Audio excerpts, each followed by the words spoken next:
Hello, everybody. It is 10 a.m. Thursday, where I am pretty much every Thursday, in town, out of town, doesn't matter. Um, I've got comments here. I'm the founder of Dope CFO. I'm a CPA and CFO for the last 30 years, and this is all about cannabis, CBD, hemp. If you have any interest in the industry, check us out on dopecfo.com, or you can message me here and I'll get back to you. We have a complete program that includes education, complete marketing system for finding, pricing, closing cannabis clients. We have what I call Firm in a Box toolbox of over 100 work papers and tools to serve the niche. And then we have what I feel is the premier #1 VIP community in the U.S. All states, all expertise, all diversity. It's amazing. We just got off the 2-day AICPA cannabis conference, and for 2 full days, we were either speaking or moderating. Gosh, I don't even remember how many times I was up both days. As a matter of fact, one of the comments was I talked to the director of a national accounting firm afterwards, and one of her complaints was we were on too much. I was like, well, you know what? The big firms were there with me on the planning committee, but at the end of the day, they just, for whatever reason, couldn't get someone there or get the event or just have the knowledge, even the deep knowledge that we have. So it was an amazing conference. The highlight at the end of day one, the social equity tract. I actually had many more people I wanted to bring, and we culled it down to 3 because there were others, but the others didn't show up. So our 3 Dope CFO VIPs, Paula Collins, Molly Mayfield, and Carlos Vila, represented really well, got huge ovations. It was amazing. So anyway, let's talk about cannabis delivery companies, and 280E. I'm doing a special thing today, and I will drop that in the comments here. I am going to do a live Zoom in 13 minutes from right this second. So if you actually want to, instead of me just talking to you, you want to join in Zoom and interact. If I can find it. Live Zoom starting. Okay. I'll put that in here in a minute. And I'll copy that and we'll have it good to go. So, but in the meantime, I'll talk about 280E real quickly. And this theme came up over and over and over in the conference from me, then followed by cannabis attorneys from big firms, over and over. This has been my spiel at cannabis events, talking to farmers and dispensary owners for almost 3 years now. The name of the game in cannabis is not to beat 280E, and yet, if you go to any random conference or you talk to a farmer or a dispensary owner, more often than not, the first thing out of their mouth, how do I beat 280E? Or my attorney said I can beat 280E this way with a multi-entity. Or, by the way, that is probably the worst strategy of all the strategies to beat 280E. So be super careful if someone tells you to do that. So many people will ask you about that. It came up over and over again. And so my pitch to a business owner is, yes, you can actually make a killing in cannabis or CBD. And they also, owners do tell you that. I ask them, what do they want to do? Very, very, very few will tell me what my granddad told me long, long ago, that he was, we have electrical distribution business that my great granddad started in 1910. It is still going strong in 2022, over 100 years later. And that was the goal. They want to have a business to just pass down through the generations. That's a rarity in cannabis. Most of these companies have investors.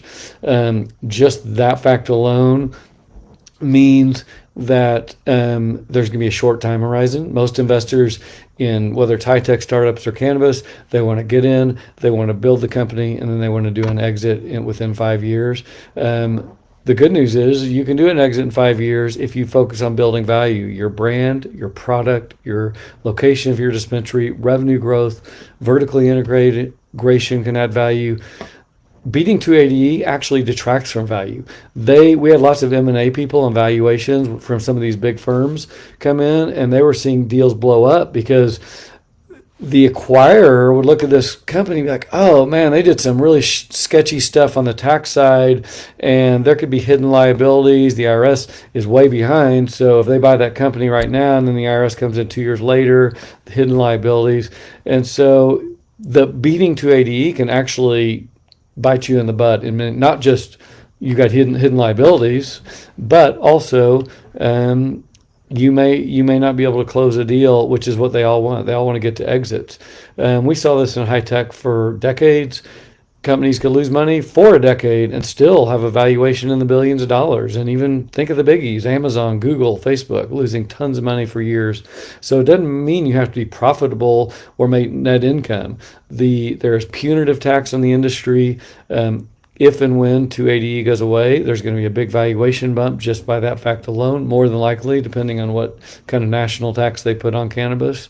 But there's publicly traded Canadian companies that are valued very highly, even though they're losing tons of money. And so that's kind of the backdrop.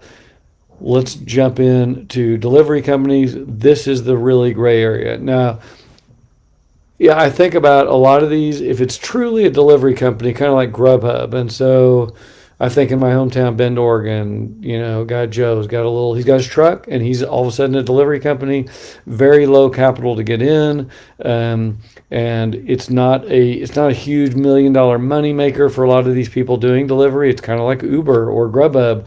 You go pick up the pot and you drive it over here and you hope to make tips. Is the IRS going to chase these rinky-dink companies? I doubt it, because there's much, much bigger dollars for them to be had at dispensaries and farms and etc. Now, if you have a big cannabis delivery company that's making a lot of money, you might want to be a little bit careful. So people say, well, there is this company subject to 280E. The majority, it's a debate. It hadn't been through the courts yet.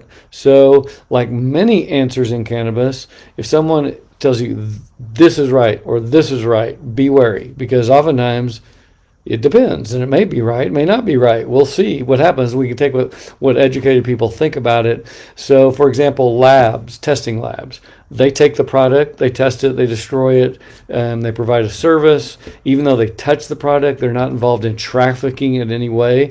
So 280E involves trafficking. If your company traffics, what the hell does that word mean? But if your company traffics cannabis, you are subject to 280E. So the next question is, does a delivery company traffic? You tell me. So in the criminal world, I don't care if you own the pot or not. If I go over, let's just talk about cocaine or heroin. It's Schedule 1. Say I go over to Mexico and I meet a drug lord, and they're like, hey, Andrew, I'll pay you $1,000 to take this heroin across the border and give it to Sally who bought it from me, and I'll pay you $1,000. Great. I don't own the pot or the heroin, and I traffic it over the border. Can I get arrested? Heck yeah. They consider that trafficking. In the Champs case early on, trafficking was designed, they had a little clip in there, very small, assuming that ownership. So if you don't own the goods, maybe you can get around it. But again, I'd be very careful. So that's probably the least favorite. If I was a cannabis investor, I would probably not be touching delivery. For one, it can be the Uber model or Grubhub or whatever. There's going to be lots of competition, lots of little players. It's going to be a hard industry to get into, and it might be subject to 280E. So if the IRS comes and audit you and they say, yes, you are trafficking, then guess what's your other choice then? You could say, and we talked to a lot of attorneys about that for example, they think, 263A, we got a good claim that this actually, even though Harborside, they clearly said it doesn't, 263A is not allowed. They think they got a good position. But do you want to be that company that hires that attorney and you go spend millions of dollars with that attorney to win your point that you get 263A and you fight that for years? Meanwhile, you're not getting acquired. You're spending millions of dollars. You're fighting the IRS. Your life is hell. So the name of the game for me, if I'm a cannabis business owner, I don't want to fight the IRS. I want to be conservative. I don't want to be aggressive. I want to build the value. I want to be able to flip my company, and if I have investors, that would be more of the name of the game. So delivery companies, I guess, be cautious. If you're small and rinky-dink, you're probably don't have a huge worry, but just depends your situation. Get with your attorney, get with a cannabis attorney, Google that as well. Now distribution's a different story, and we actually had this talk in I believe it was our group. Things are jumbling together because I've been at this event, but I think so. Someone said their client was so a distributor. So this is before the retailer, not delivery company. So they go buy, say, or they weren't even buying. They pick up pot on consignment from the farm, and then once they located a retailer, they keep it on consignment till like 3 minutes before they sold it to the retailer. Then they would take ownership. Then they would sell it to the retailer. I would be super careful with that because if you take ownership, you're definitely trafficking. So there's no question 280E applies, and they thought they were getting out of that. So be careful on that end as well. Rick, they are not subject to 280E based on CHAMP. Rick, but there's been some further as based on the AICPA, there's been even some further clarification, and it's a very, very gray area. I heard many attorneys talking about this from big firms. The end of the day, there is you can take a position, and you may be right, but be careful. So it's not a given. We talked about this over and over. There are many people with a strong opinion that it's super risky to take that position. So just let your client be aware. You think whatever position. Allison, the 263A argument. I don't know if you missed Jennifer Bendis talk, and you can Google her as well. She believes she's got some real reason for a case, but in Harborside 263A, they flat out said it's not allowed. So can you come in and apply it and get a few more cost and inventory? You could try that, but again, if that's you got your glasses on, I'm beating 280. How do I do better and get around it? That's not a good strategy. Don't take a controversial position. Don't go down that route with your client if possible. They're trying to build their company and go to exit. They don't want all these tax headaches. So let's do 471.11 right. We can get a lot of cost in inventory if we do it correctly. Check that one out. But again, I've talked. Jennifer was on my podcast, and I've talked to her about this. And I say, look, I get it. And she's looking for a retailer, a multi-chain MSO that can maybe push this case for a couple of years. But someone's going to have to be like Harborside, where they're not concerned. They're really willing to spend millions and millions of dollars to take that risk. Most of our clients aren't going to don't want to go down that road.